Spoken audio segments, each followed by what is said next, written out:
चलिए, hello student, मैं उत्कृष्ट लर्नर यू में आपका स्वागत है। अभी तक हमने क्या पढ़ा?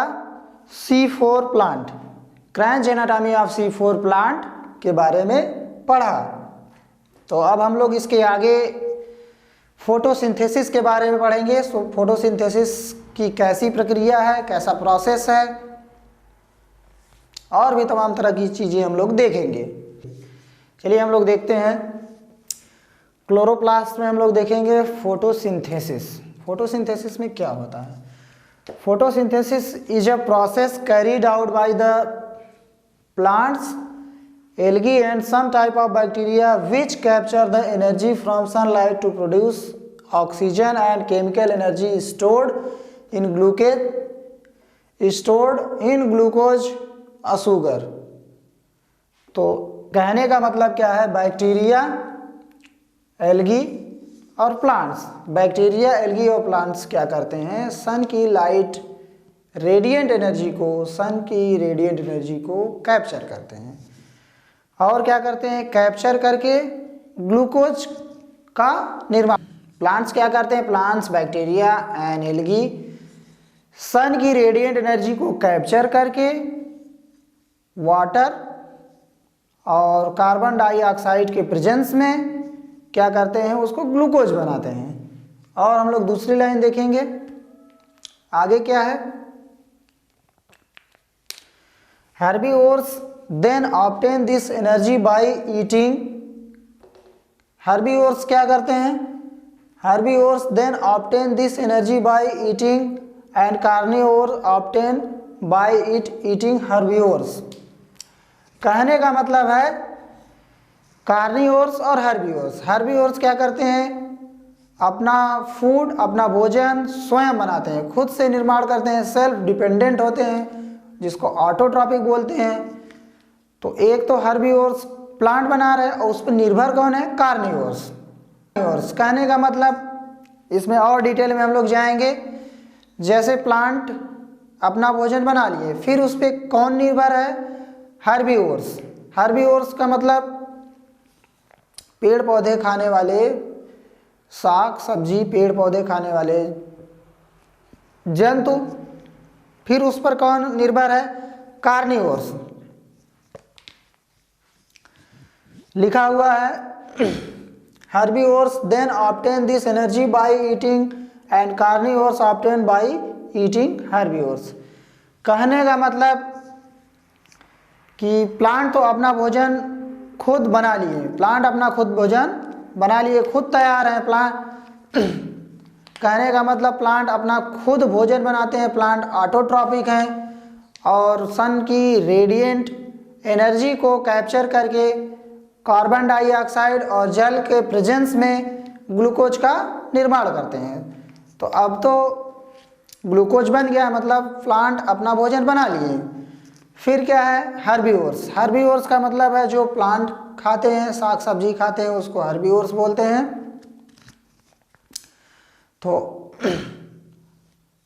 तो हेर्बिवोर्स अब कौन किस पर निर्भर, आइए हम लोग देखते हैं। हेर्बिवोर्स प्लांट पर निर्भर है। हेर्बिवोर्स पर कौन निर्भर है?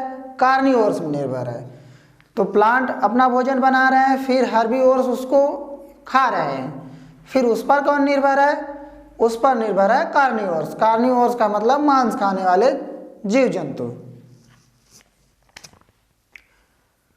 तो 6 कार्बन डाइऑक्साइड और 6 H2O।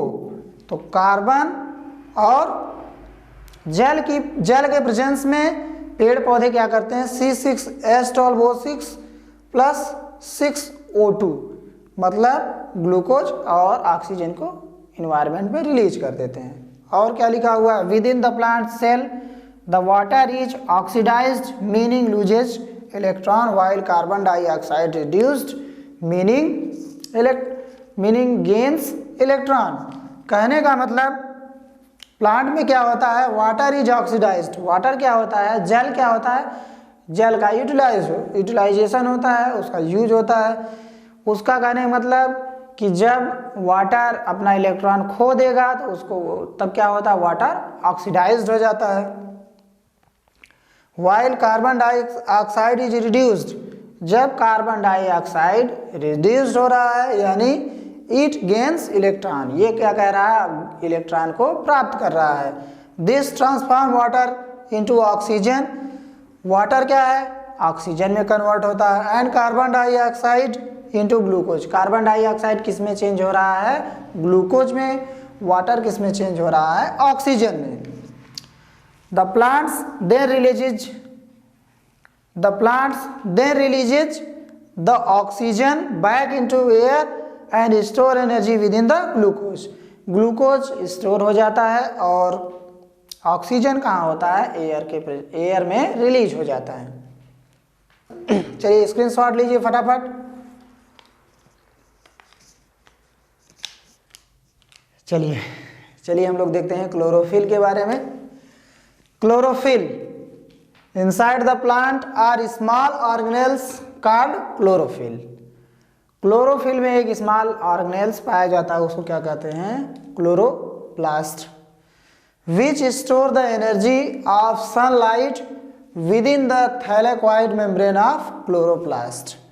क्लोरोप्लास्ट के थैलेक्वाइड मेम्ब्रेन में क्या होता है, एनर्जी को स्टोर करता है। कौन, क्लोरोप्लास्ट लिखा हुआ है क्लोरोप्लास्ट के मेम्ब्रेन में, क्लोरोप्लास्ट के थैलेक्वाइड, लिखा हुआ है क्लोरोप्लास्ट के थैलेक्वाइड मेम्ब्रेन में सन की लाइट एनर्जी को स्टोर करता है।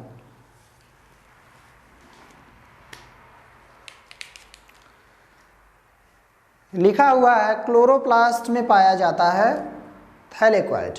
तो थैलेक्वाइड के मेम्ब्रेन में कौन सी एनर्जी स्टोर होती है, आपकी सनलाइट एनर्जी स्टोर होती है। कहाँ स्टोर होती है, क्लोरोप्लास्ट के थैलेक्वाइड के मेम्ब्रेन में सन की एनर्जी को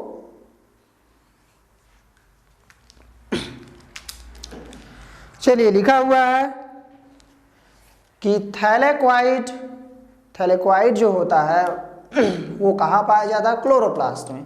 क्लोरोप्लास्ट के अंदर थैलेक्वाइड पाया जाता है, उसके मेम्ब्रेन में कौन सी एनर्जी स्टोर होती है, सन की एनर्जी स्टोर होती है। अब लिखा हो chloroplast is a light absorbing pigment. Chloroplast क्या होता है, लाइट एब्जॉर्बिंग पिगमेंट होता है, कॉल्ड क्लोरोफिल।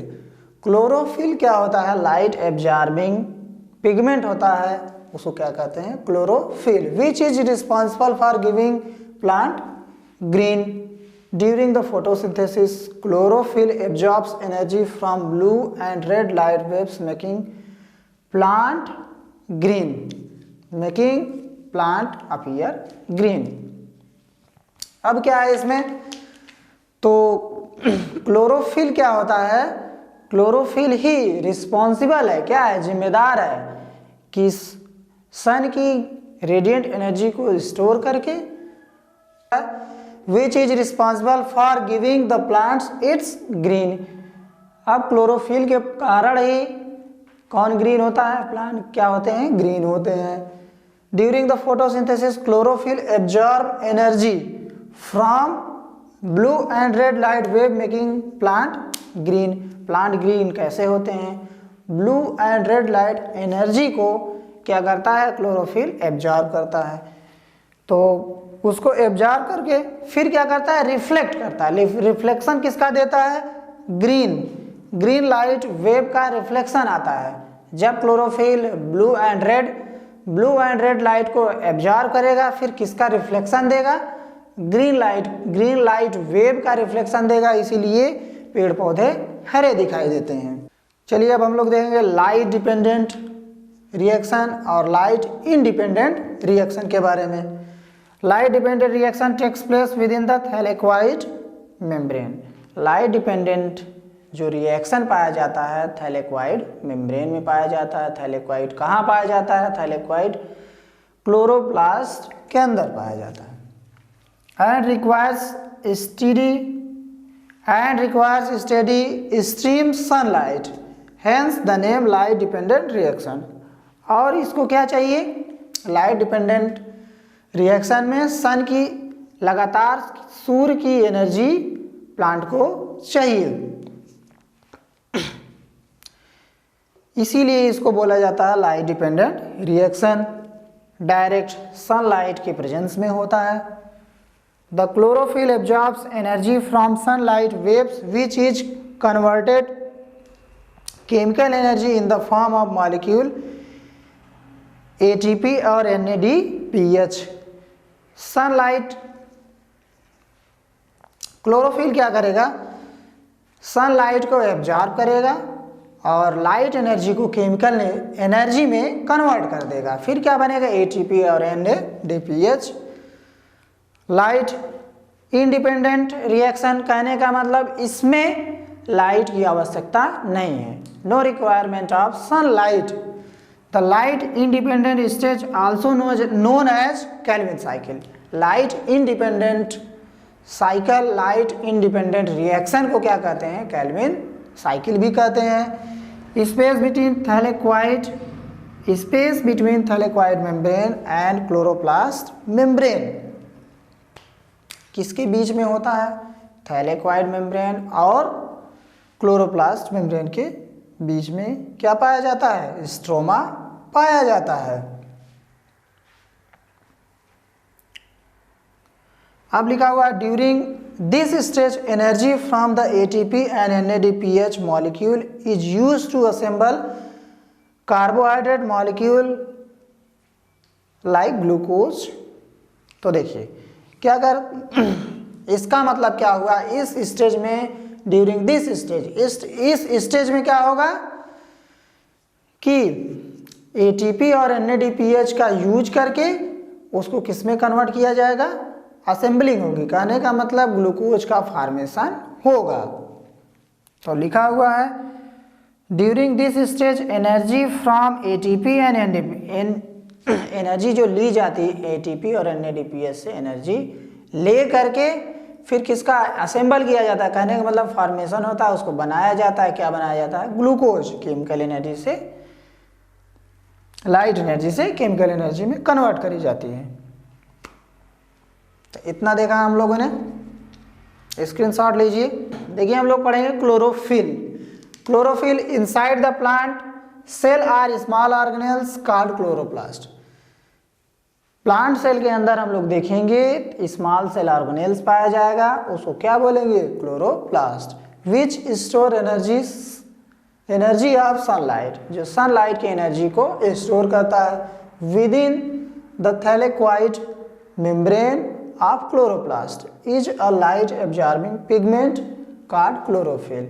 अब कह रहा है within the thylakoid membrane of chloroplast के थैलेक्वाइड मेम्ब्रेन के अंदर एक लाइट एब्जॉर्बिंग, लाइट को सोखने के लिए, लाइट को कैप्चर करने के लिए एक पिगमेंट पाया जाता है। उस पिगमेंट को कहते हैं क्लोरोफिल। क्लोरोफिल के ही कारण पत्तियां हरी होती हैं, पौधे अपना भोजन बनाते हैं।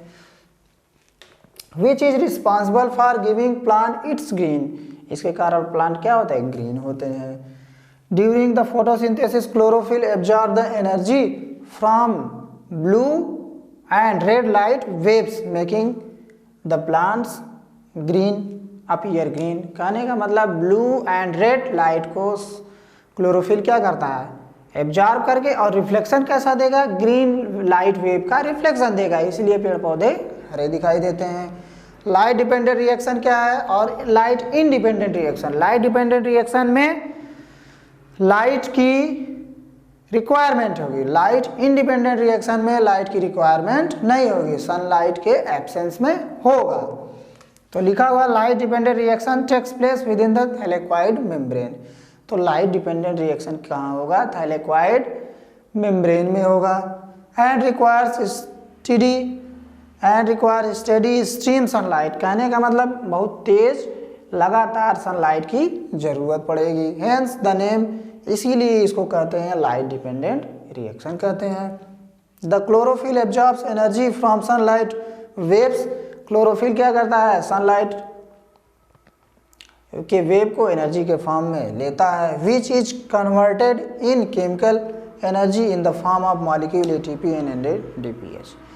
लाइट एनर्जी को क्या करता है क्लोरोफिल, केमिकल एनर्जी में कन्वर्ट हो जाता है, किसके फॉर्म में, ATP एंड NADPH के फॉर्म में। अब क्या है, light independent stage, light independent reaction में इसमें लाइट की आवश्यकता नहीं होगी, लाइट का रिक्वायरमेंट नहीं होगा। The light independent stage also known as Calvin cycle, इसको केल्विन साइकिल के भी नाम से भी जाना जाता है। Takes place in the stroma between thylakoid membrane and chloroplast membrane. तो लाइट इंडिपेंडेंट रिएक्शन कहाँ पाया जाएगा? स्ट्रोमा में पाया जाएगा। स्ट्रोमा कहाँ पाया जाता है? स्ट्रोमा पाया जाता है क्लोरोप्लास्ट और थैलेक्वाइड मेम्ब्रेन के बीच में स्ट्रोमा पाया जाता है। During this stage energy from ATP और NADPH molecule is used to assemble carbohydrate molecule like glucose from CO2। तो अब यहाँ पर क्या हो रहा है?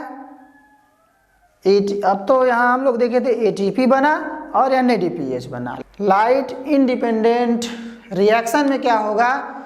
ATP और NADPH का यूज करके उसको किसके फॉर्म में? ग्लूकोज के फॉर्म में असेंबल किया जाए। कहने का मतलब ग्लूकोज का फॉर्मेशन हो रहा है। तो लाइट एनर्जी से केमिकल एनर्जी कन्वर्ट हो रही है, लेकिन दो स्टेज में हो रहा है। हम यहाँ देख रहे हैं कि ATP और NADPH बना लाइट डिपेंडेंट रिएक्शन में, और ग्लूकोज कहाँ बन रहा है? लाइट इंडिपेंडेंट रिएक्शन में। यहाँ पर क्या हो रहा है? ATP और NADPH यूज करके क्या किया जा रहा है? ग्लूकोज को बनाया जा रहा है। यहाँ पर सिर्फ OTP और NADPH बना है। स्क्रीनशॉट ले लीजिए आप लोग। चलिए, फोटोसिंथेसिस दो तरह का है। चलिए देखते हैं, फोटोसिंथेसिस दो तरह का है, C3 photosynthesis and C4 photosynthesis. C3 क्यों बोलते हैं और C4 क्यों बोलते हैं? इसमें क्या होता है? C3 फोटोसिंथेसिस में 3 कार्बन बनता है और C4 में क्या होता है? 4 कार्बन मॉलिक्यूल बनता है। चलिए हम लोग देखते हैं। 3 कार्बन कंपाउंड C3 प्लांट में C3 फोटोसिंथेसिस की प्रक्रिया होती है। तो इसमें क्या होता है? 3 कार्बन कंपाउंड का निर्माण होता है। 3 कार्बन कंपाउंड का फॉर्मेशन होता है, उसको बोलते हैं 3 phosphoric glyceric acid. 3 phosphoric glyceric acid बोलते हैं। और किस कहाँ होता है? ड्यूरिंग केल्विन साइकिल के दौरान ये बनता है 3 कार्बन। और C4 प्लांट में क्या होता है? C4 फोटोसिंथेसिस होगा। तो इसमें क्या होता है? 4 कार्बन का कंपाउंड बनेगा, उसको क्या बोलते हैं? अब C4 प्लांट में क्या होगा? C4 प्लांट में C4 फोटोसिंथेसिस की प्रक्रिया होगी, प्रोड्यूसेस 4 कार्बन कंपाउंड। इसमें क्या होता है? 4 कार्बन कंपाउंड का निर्माण होगा। और क्या? Higher level of carbon, it allows plant to thrive without much light and water. तो इसमें क्या होता है? C4 प्लांट में, C4 फोटोसिंथेसिस में हायर लेवल का कार्बन का निर्माण होता है। हायर लेवल ऑफ कार्बन का निर्माण होता है। कैसे, क्यों होता है? जब हायर लेवल का कार्बन बनता है तो किस लिए बनता है? क्योंकि अगर प्लांट को, C4 प्लांट को आप वाटर और क्या, लाइट एंड वाटर, अगर ज़्यादा लाइट और ज़्यादा पानी न मिले तब क्या होगा? C4 प्लांट को फिर भी वो क्या करेगा? आसानी से ग्रो करेगा और आसानी से सरवाइव करेगा। कैसे करेगा? क्योंकि हायर लेवल ज़्यादा से ज़्यादा मात्रा में क्या है? कार्बन का निर्माण कर रहा है। अगर उसको लाइट कम मिल रही है, पानी कम मिल रहा है, फिर भी वह क्या है? सरवाइव कर लेगा, ग्रो कर लेगा। तो इसका फ़ायदा यही है। लेकिन C3 प्लांट में ऐसा नहीं है। स्क्रीनशॉट ले लीजिए आप लोग। ये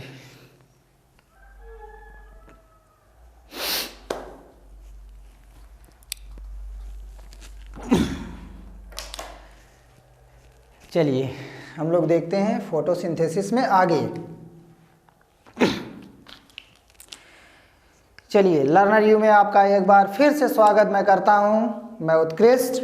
चलिए आइए देखते हैं फोटोसिंथेसिस में। उसके पहले हम लोग पिगमेंट देख लेंगे कि एल्गी में कैसे कैसे पिगमेंट पाए जाते हैं। ग्रीन एल्गी, रेड एल्गी और ब्राउन एल्गी। ब्राउन एल्गी में की बात करें हम तो फ्यूकोजैंथीन पाया जाता है। ब्राउन एल्गी में क्या पाया जाता है? फ्यूकोजैंथीन नामक पिगमेंट पाया जाता है जिससे ये ब्राउन होता है। और रेड एल्गी में क्या है? फाइकोइरिथ्रिन। फाइकोइरिथ्रिन ये रोडोफाइसी के अंतर्गत आता है रेड एल्गी, इसको बोलते हैं फाइकोजैंथीन, इसमें पिगमेंट पाया जाता है। फाइकोसाइनिन, कैरोटीन्स या जैंथोफिल। अगर ये क्वेश्चन आ जाए कि जैंथोफिल्स, फाइकोसाइनिन और कैरोटीन्स किस एल्गी में पाया जाता है, ब्लू ग्रीन एल्गी कि रेड एल्गी कि ग्रीन एल्गी, किस में? तो ग्रीन एल्गी। ग्रीन एल्गी में क्या होता है? फाइकोसाइनिन, कैरोटीन्स या जैंथोफिल्स पिगमेंट पाया जाता है। अब हम लोग देखते हैं light reaction, light independent reaction के बारे में। अब हम लोग पढ़ेंगे लाइट इंडिपेंडेंट रिएक्शन के बारे में छोटा सा, और दो कॉन्सेप्ट के बारे में पढ़ेंगे, फोटोफॉस्फोरिलेशन और फोटो रेस्पिरेशन के बारे में। फोटोफॉस्फोरिलेशन में भी दो कंडीशन है और फोटो रेस्पिरेशन में भी दो कंडीशन है। तो फोटोसिंथेसिस के दौरान रूबिस्को एंजाइम करता क्या है? इन्वायरमेंट से कार्बन डाइऑक्साइड को, रूबिस्को एंजाइम क्या करता है? जब इसमें स्टोमेटा के द्वारा कार्बन डाइऑक्साइड इंटर करता है, फिर उसमें क्या होता है? रूबिस्को एंजाइम एक्टिव होता है। सनलाइट के प्रेजेंस में रूबिस्को एंजाइम क्या करता है? कार्बन डाइऑक्साइड को फिक्स करता है, कार्बन डाइऑक्साइड को कैप्चर करता है। फिर इसमें दो कंडीशन है। एक कंडीशन क्या है? जब कार्बन डाइऑक्साइड का कंसंट्रेशन हाई होगा और एक बार कार्बन डाइऑक्साइड का कंसंट्रेशन लो होगा। जब कार्बन डाइऑक्साइड का कंसंट्रेशन हाई होगा तो रूबिस्को एंजाइम क्या करेगा? कार्बन डाइऑक्साइड को कैप्चर करेगा, उसको कार्बन को फिक्स करेगा। लेकिन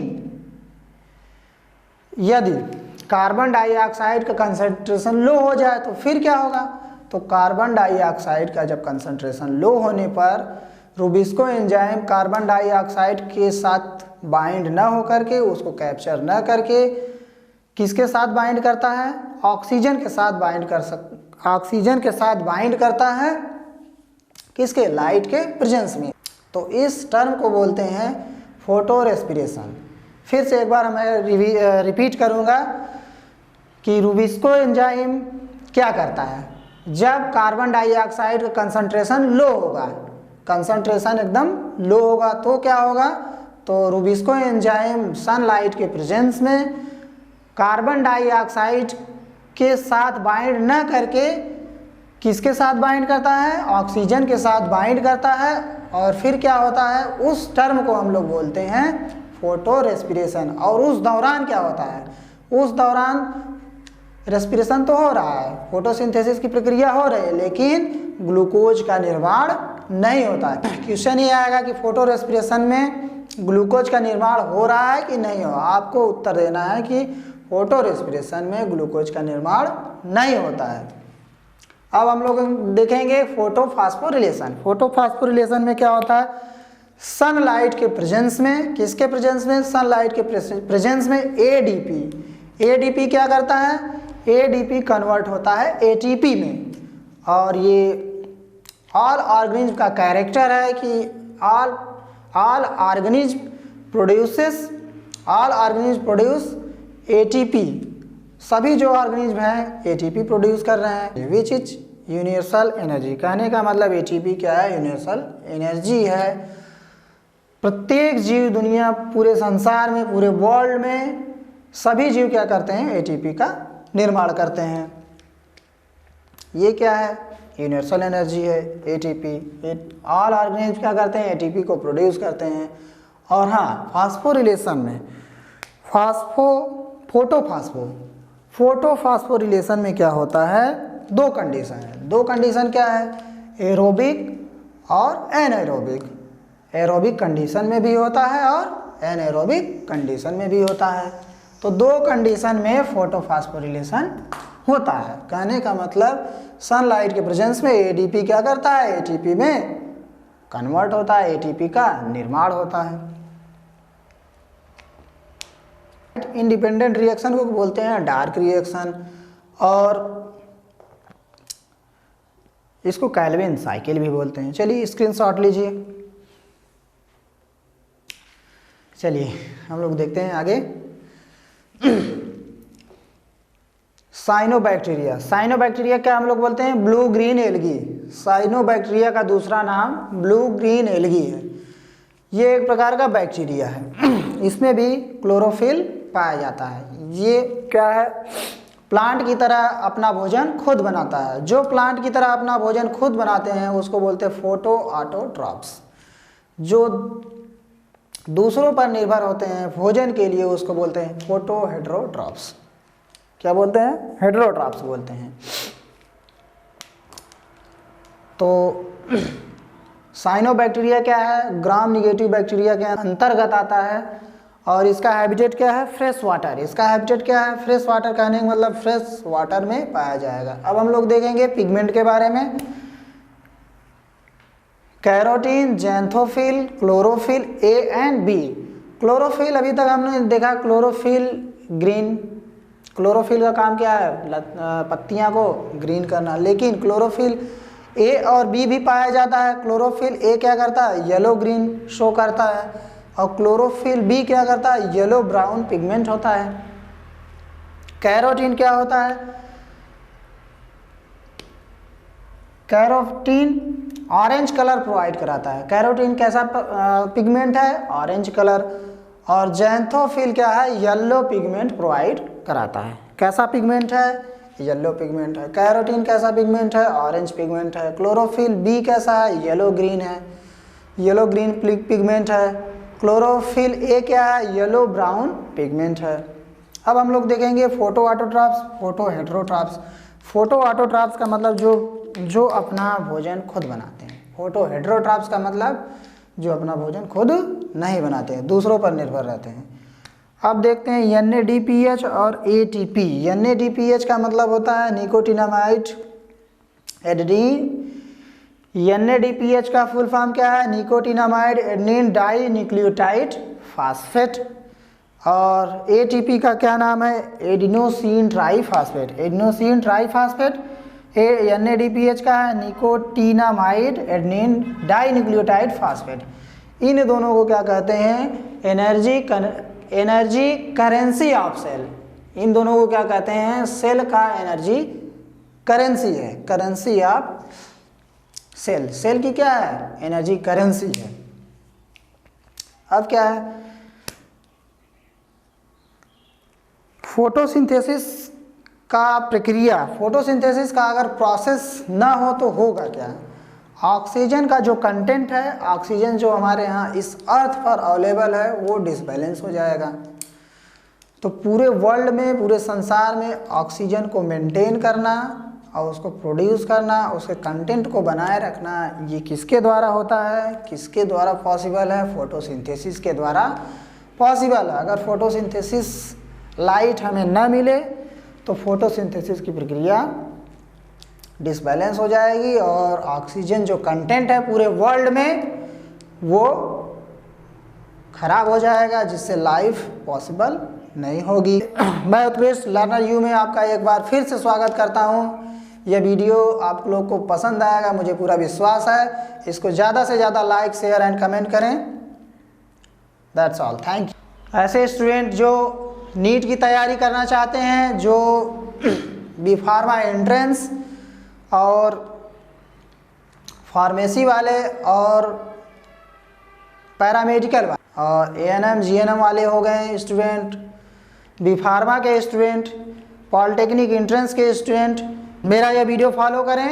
और मैं आपको विश्वास दिलाता हूँ कि यह वीडियो आपके लिए यूजफुल होगा और कंपटीशन लेवल का, यह मेरा वीडियो कंपटीशन लेवल का है, जिससे आपको कंपटीशन बीट करने में मदद मिलेगी। तो मेरे साथ इस वीडियो में बने रहिए और ज़्यादा से ज़्यादा आप लोग लाइक, शेयर एंड कमेंट करें और अपना फीडबैक दें। मुझे पूरा विश्वास है कि आप लोग ऐसा करें।